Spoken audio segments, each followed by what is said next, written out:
Amen. Amen. I'll set this up here. This is for your questions at the end of class.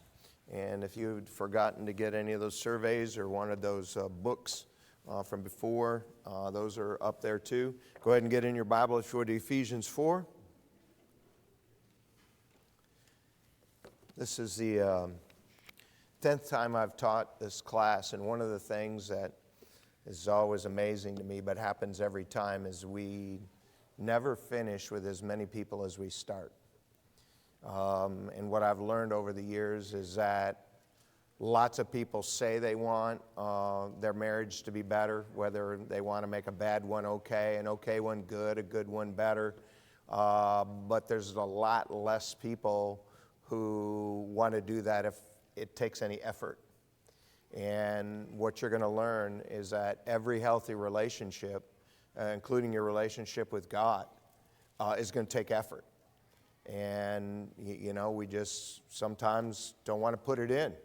But I really commend you for making effort in your marriage and for showing up in the class today.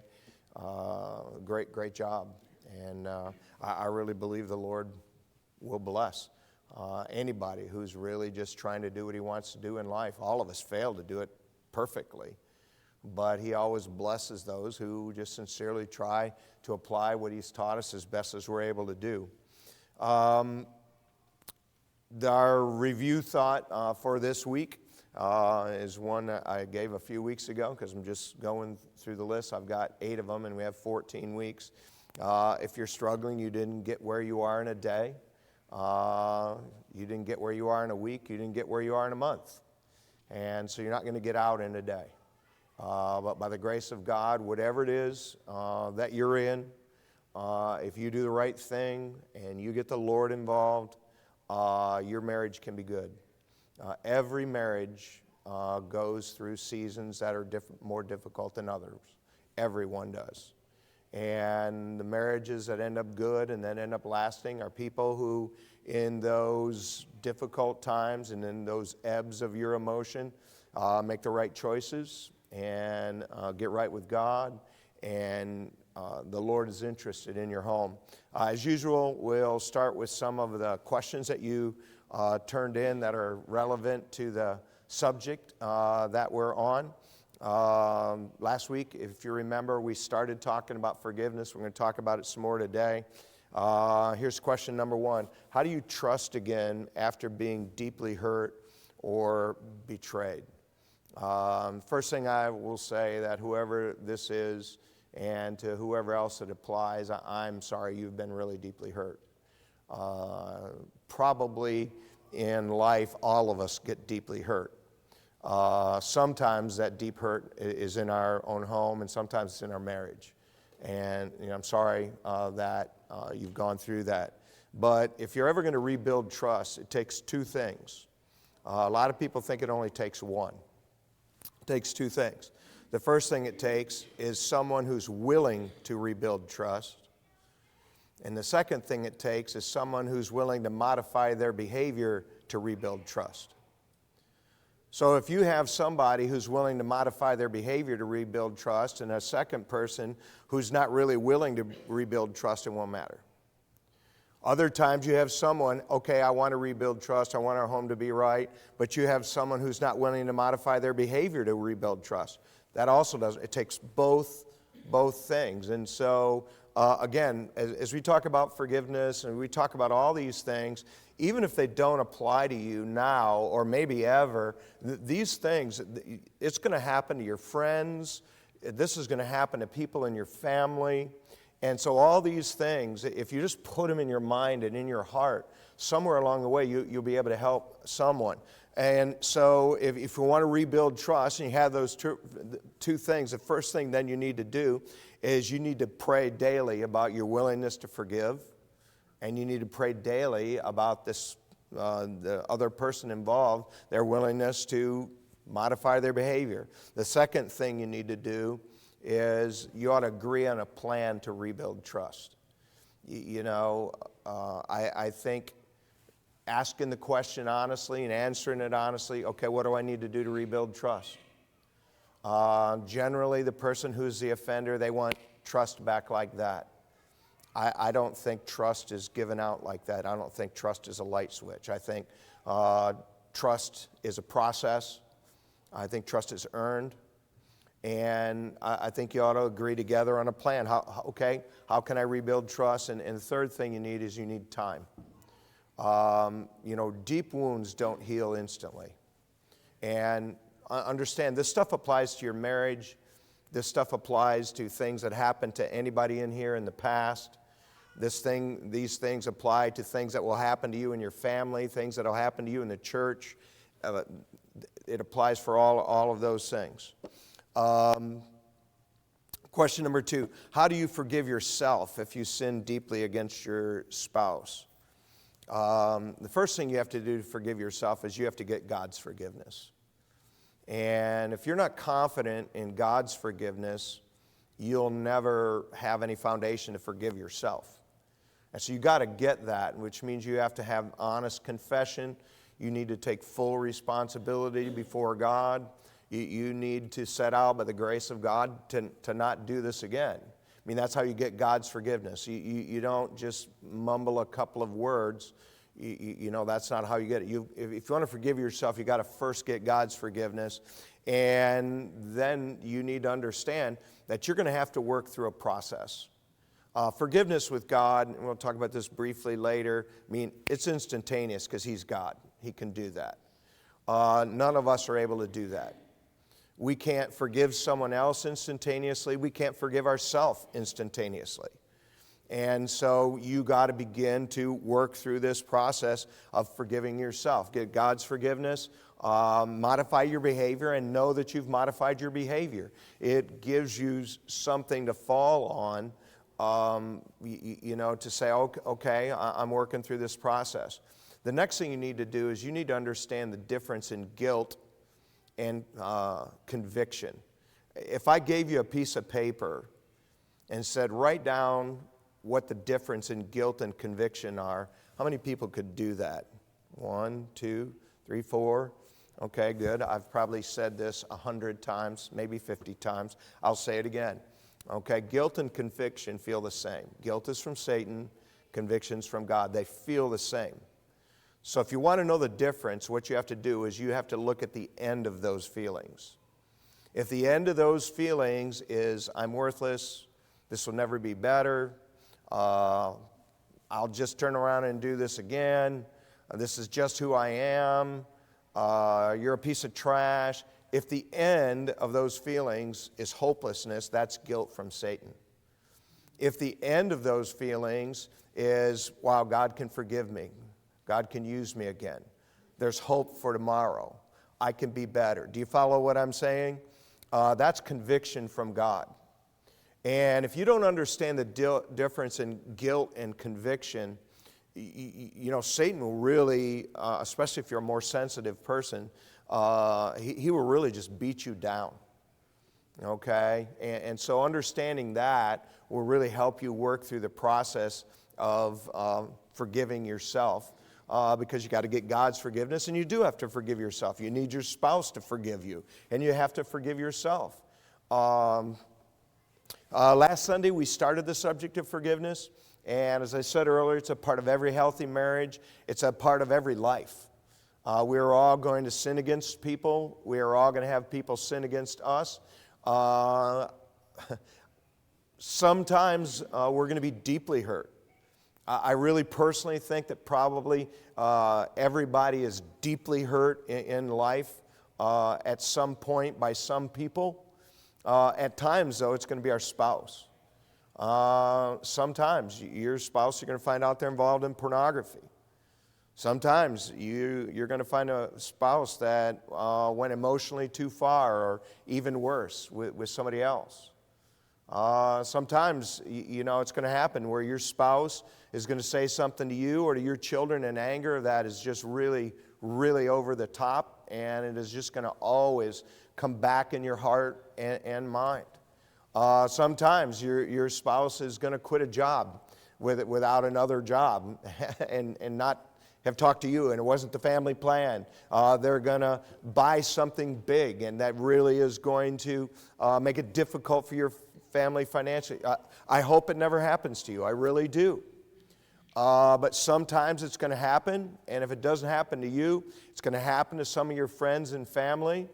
And so understanding forgiveness is key in our marriage, because this is a marriage class, but also just in life in general. And if you fail to forgive, you will become bitter, resentful, and enslaved to whatever someone did to you.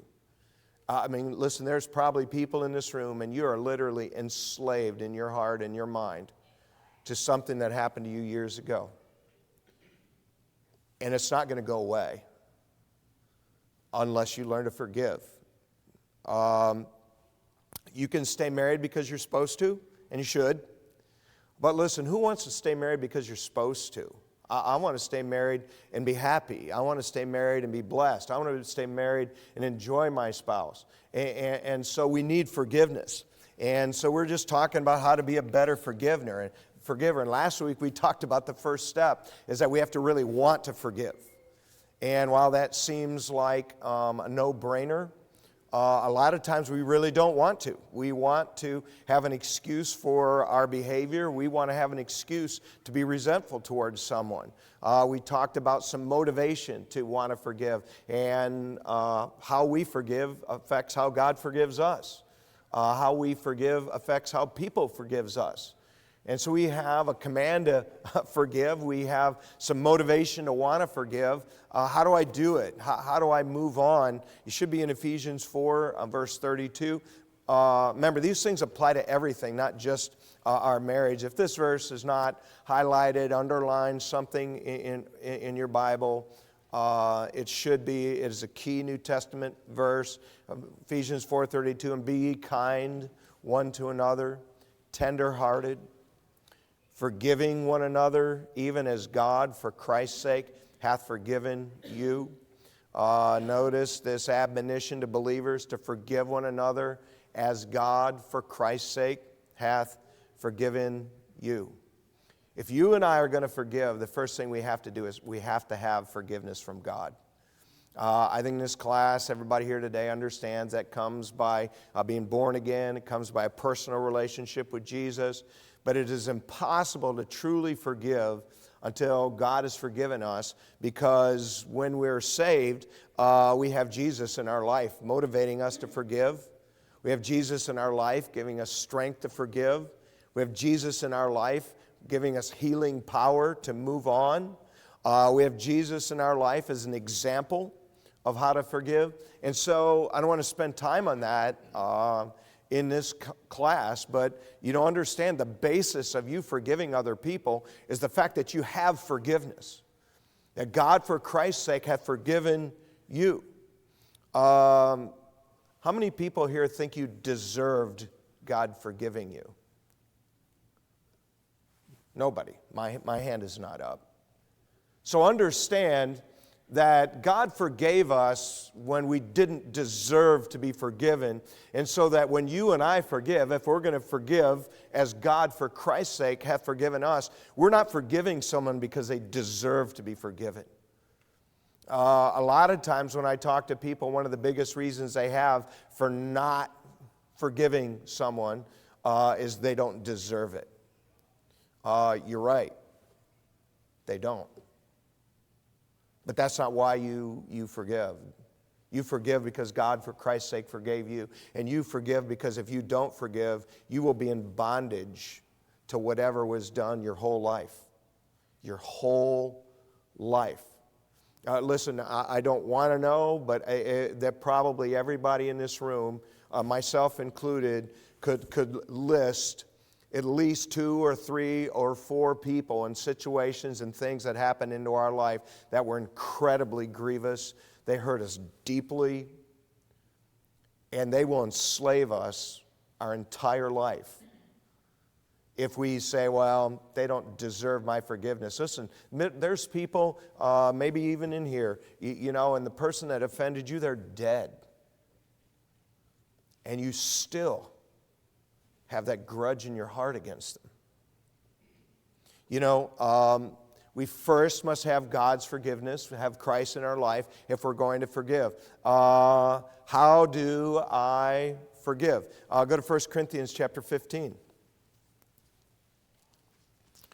Remember, these are helpful in marriage. These things, they're helpful in every area of our life.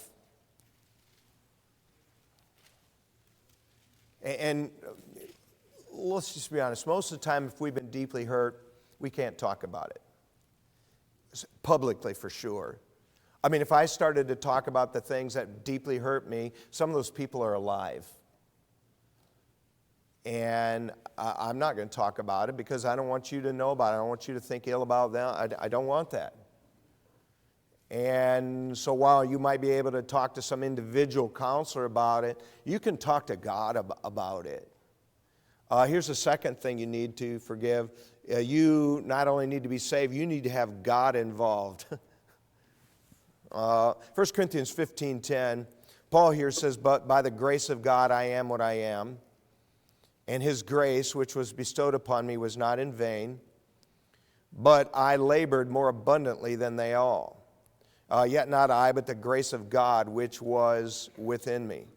So the first reason that Paul's ministry was more blessed than the other apostles was he labored more diligently. He labored more abundantly. He was a harder worker. But notice, as he closes that, why was he a harder worker?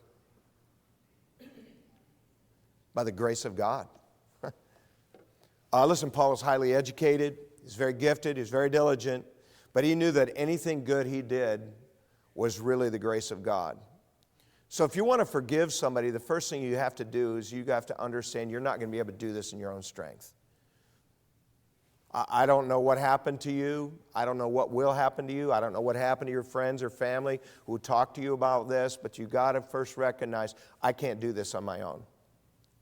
Now, I actually think one of the most valuable human character qualities we ever build is toughness. Not meanness, toughness. This toughness that says, I will not quit, I will not stop anything that's good. This toughness that just causes us to bear down and finish difficult things. It's a great character quality to build in yourself and in your children. But understand, you can't tough this out. You can't tough it out to forgive somebody who hurt you bad. You just can't do it. Now, in the early stages of forgiveness, you and I have to recognize that we can't do this on our own. We can't push through this. We can't tough it out. See, in your own strength, you can't keep all the hard feelings out of your heart. In your own strength, you cannot let go of the punishment you want to see happen to them. Listen, if you've not ever been in a situation where you felt like somebody needs to be punished for what they did to me, you've not been deeply hurt yet. And in your own strength, you can't let go of those feelings. In your own strength, you can't first move to neutral towards them, neutral feelings, but true forgiveness. Remember last week we talked about having good feelings towards them. You can't do that. I can't do that. In our own strength, we can't just decide one day, I forgive them, and that's all over and done with. I wish that were true. Listen, there's people in here, your parents have done things to you, good people have done things, family, your spouse. If it hasn't happened, it will. And you can't just tough this out. You can't do this in your own strength. Paul says, you know what, I've done all these amazing things. I have all this ability from God, but anything I've ever done is really by the grace of God in me. Paul knew he couldn't do it on his own.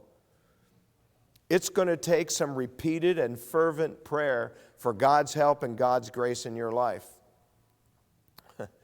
Admitting you can't do this alone. See, if you've decided you really want to forgive them, then you must next seek God's grace to help you through the process. And by the way, God knows whether you were sincere or not. You say, I want to forgive them. God knows whether you really mean that. Now you can say, listen, you know whether you really mean that. God knows. And you can't play with God. And so if you really mean it, you got to first say, okay, God, I cannot do this on my own. God, please help me forgive. God, I cannot do this on my own. God, my heart is too complex for me to fix myself. God, please give me grace to get victory instead of remaining a victim. God, please help me realize what you've forgiven me so I can better forgive them. God, I release any judgment and punishment that needs to be done. I release it all to you. Do you guys get where I'm coming from on this? If you and I are going to truly forgive someone who sinned against us, we have to recognize we can't do it in our own strength or our own toughness. Go to 2 Samuel chapter 12. We're just talking about how can I forgive. This is just very practical. One of the phrases we have on our sign out there is everybody believes in forgiveness until they've been sinned against. Listen, we all believe in forgiveness. Listen, somebody's going to sin against your kids. Somebody's going to sin against your parents. Somebody's going to sin against your spouse. And sometimes this stuff is not just minor. And if you and I don't face up to this, listen, corruption and bitterness and resentment, this build up in our heart. Do you know how many women there are walking around who never trust a man again? Do you know how many men that are walking around who never trust a woman again? Do you know how many Christians are walking around saying they'll never trust a preacher again? Do you realize that at the root of all that is somebody who's never truly forgiven a genuine offense? How can I forgive? Here's number 3. We must recognize that forgiveness and consequences are not the same thing. Forgiveness and consequences are not the same thing. I'll tell you the backstory and then we will read about the conclusion. Many of you know of David and how he was chosen by God as a teenager to be the future king. I mean, he was a man after God's own heart. He really stayed faithful and true to his God, though the king was trying to kill him in the early years of his reign. I mean, he was a real faithful guy, wrote a lot of the Psalms, not all of them, some of them. And when he was about 50-ish, he sinned badly. It was a willful transgression, a great transgression. And he basically slept with a young woman who was married to one of his mighty men.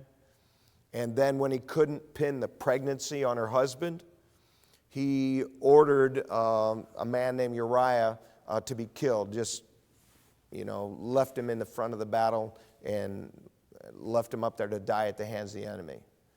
About a year had passed.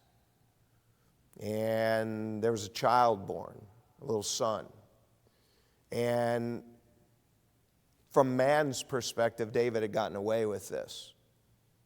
But at that point, God sends a prophet named Nathan to him, and Nathan says, hey, you did this. And let's pick up in the story of that conversation in 2 Samuel 12 and verse 10. Nathan here says, now therefore the sword shall never depart from thine house, because thou hast despised me, and thou hast taken the wife of Uriah the Hittite to thy wife. Notice who David's sin was really against. God says, you sinned against me. Did he sin against Uriah? Yeah. But first and foremost, it was sin against God. Verse 11, thus saith the Lord, behold, I will raise up evil against thee out of thine own house, and I will take thy wives before thine eyes and give them unto thy neighbor, and he shall lie with thy wives in the sight of the sun. For thou didst it secretly, but I will do this thing before all Israel and before the sun. And David said unto Nathan, I have sinned against the Lord.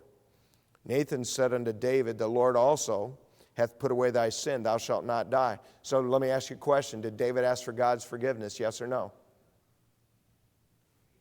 Did David ask for God's forgiveness in verse 13, yes or no? Yes. According to verse 13, did God forgive him, yes or no? Yes.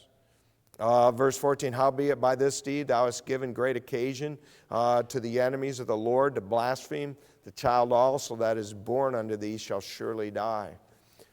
Did David have God's forgiveness? Did David have consequences still for his sin? Forgiveness and consequences are not the same. Now, God had authority to bring consequences against David, and 4 of David's sons, this is the infant, was the first one, died tragically and prematurely. The sword never departed from David's house. Now, as time went on, the consequences were less and less and less and less, but they never did go away. David had God's forgiveness. He could walk with God. He could pray. He could have God use him for good. He could have God's blessing in his life. But understand that cloud, it never went away. Forgiveness and consequences are not the same. And sometimes we forget that. For our thought today, when we think of forgiveness, we need to be sure we understand that doesn't mean no consequences. I mean, suppose you were abused as a little girl, and now you have daughters. Should you just pretend like that never happened and leave your daughter with whoever did that to you? Absolutely not. Should you forgive them, yes or no? Should you really turn over the consequences of that to God, yes or no? But that person, they would never be able to be trusted with my daughter. Now, you say, well, I would. Go ahead. I wouldn't. Forgiveness and consequences are not the same. I'm not saying exactly what the consequences always should be.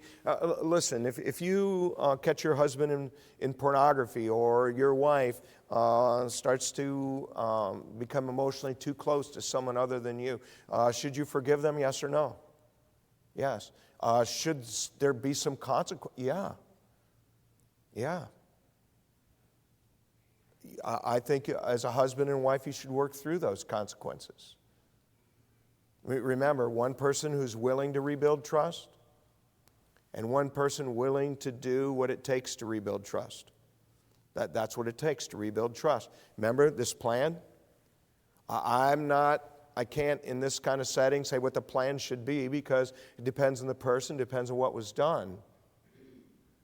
But forgiveness and consequences are not the same.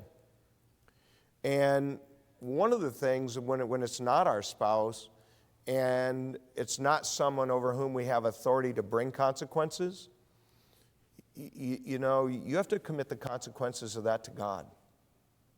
Do you know what I've noticed about myself? I always think I know what should be done. I know that none of you ever have that happen. But the fact of the matter is I don't. Nor do I even know all the consequences God is bringing. It's really easy to look at the snapshot of someone's life I see and say, well, they're not suffering enough for this. God sees the video. Remember, forgiveness, you've got to let go of the punishment and leave that in God's hands. Forgiveness and consequences are not the same. It's very obvious. We need God's help to do this, to leave consequences to God. That's kind of a scarier prayer. We want to be in control. To say, you know what, God, I leave anything that really needs to be done for this, I just leave it to you. I can tell you, I've had lots and lots of instances like that. I'm thankful. My wife is in the back. Her and I have, by the grace of God, never deeply wounded each other. Have we wounded each other? Yes. Husbands and wives always sin against each other. We're human beings. But I thank God that in my marriage, I don't have that. Some of you have, and some of you will. But these things, they're going to happen to you in life. I've had people in the church deeply hurt me, my children, my wife, at work.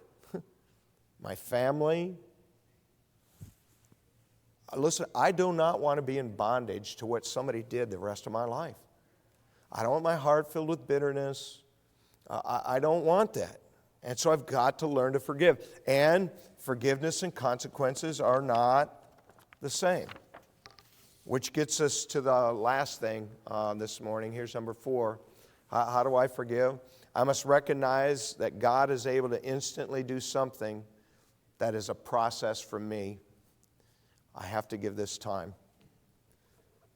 Here's one of the things that I think is really helpful when you pray to forgive somebody. You know, how do you know when you're over it? That's a good question. What I learned, and then this is just from personal experience, is that when I hear something good about them, if that kind of made me go, eesh, I'm not over it.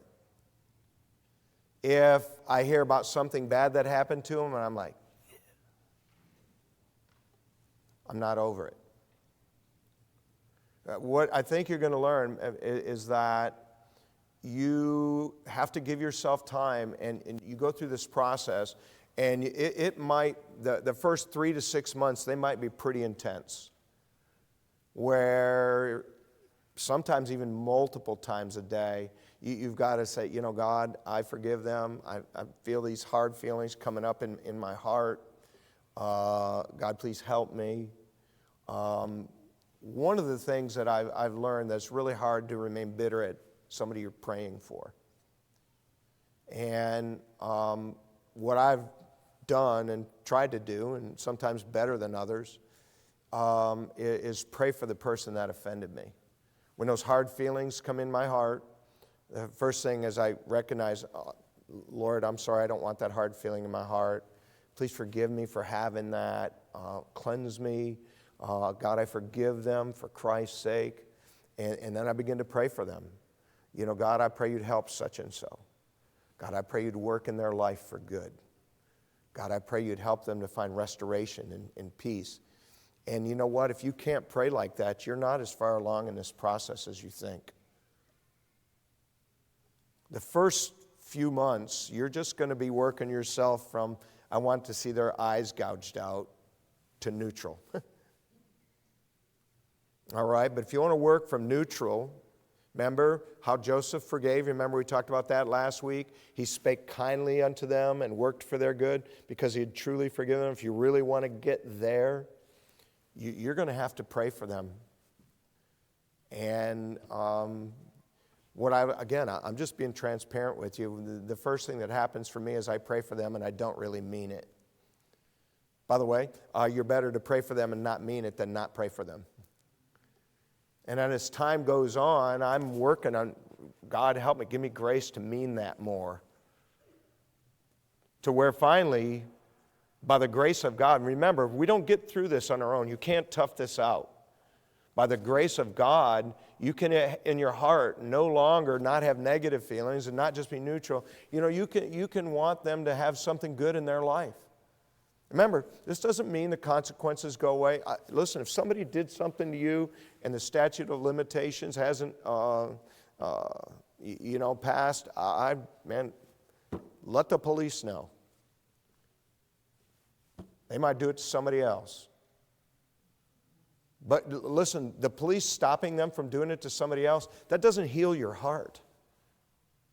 You've got to have forgiveness for that. And, you know, it's a daily battle in our heart. You say, Brother Wally, how long does it take? I would say it probably depends on what they did. You know, for a deep wound to turn into a scar, remember, if you have a deep wound, there's always going to be a scar. But for a deep wound to turn into a scar, I would say the hardest, the deepest I was ever wounded, for me to get completely over it, I would say 5 years. You say, wow, that's terrible. I was probably over 90% of it within about 3 months of working hard at it. And I was probably, about 90% there after a year. But that last little bit of where when someone would mention their name, and my heart would be negative instead of positive, that took me a while. Now, that may disappoint you, but I'm just telling you that by the grace of God, whatever it is, whoever it was, you can forgive them. And I hope to God you never have to deal with any deep wounds in your marriage. You're going to deal with some wounds.